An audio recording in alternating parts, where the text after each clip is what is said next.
আজকে আমি আপনাদের সাথে শেয়ার করব মজাদার মুগ পাকন পিঠা। এর জন্য প্রথমে আমি মুগ ডাল ভালো করে সিদ্ধ করে নিয়েছি, আর চালের গুঁড়াগুলো ভালো করে ভেজে নিয়েছি, আর নিয়েছি 4টি ডিম।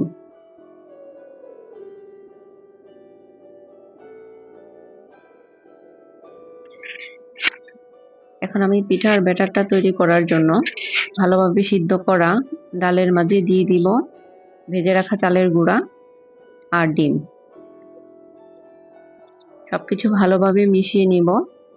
সবকিছু ভালোভাবে মিশানোর আগ পর্যন্ত নাড়তে থাকবো।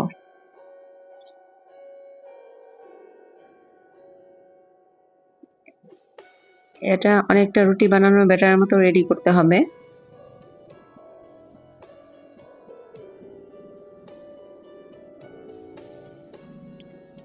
এবার চুলা থেকে নামিয়ে ভালোভাবে মথে নিতে হবে।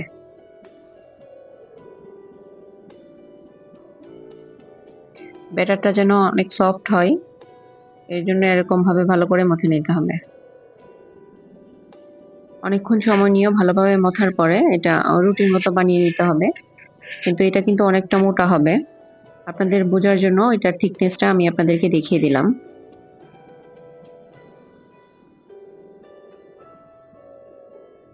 এবার এটাকে বিভিন্ন শেপে কেটে নিতে হবে, গোল, চারকোনা বা পাতার ডিজাইন, যার যার মতো পছন্দ মতো শেপে এটা কেটে নিতে হবে।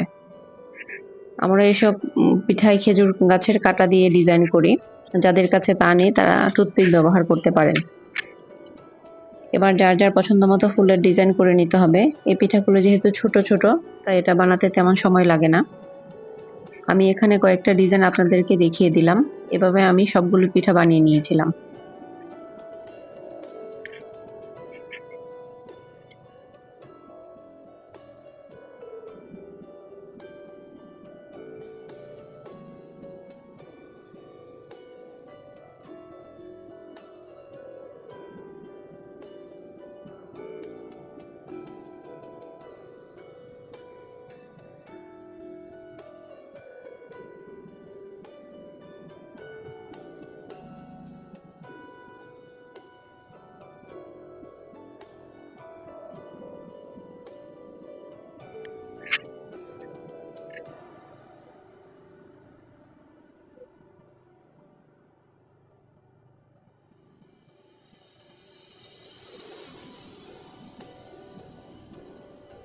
এবার আমি পিঠাগুলো ডুবো তেলে মিডিয়াম ঝালে ভেজে নিব।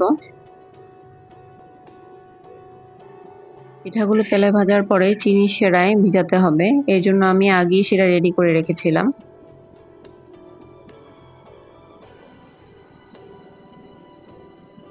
পিঠাগুলি যখন লাল লাল করে ভাজা হয়ে যাবে তখন উঠিয়ে চিনি সেরায় দিয়ে দিতে হবে। 5 মিনিট ভিজানোর পরে চিনি সেরা থেকে পিঠাগুলো উঠিয়ে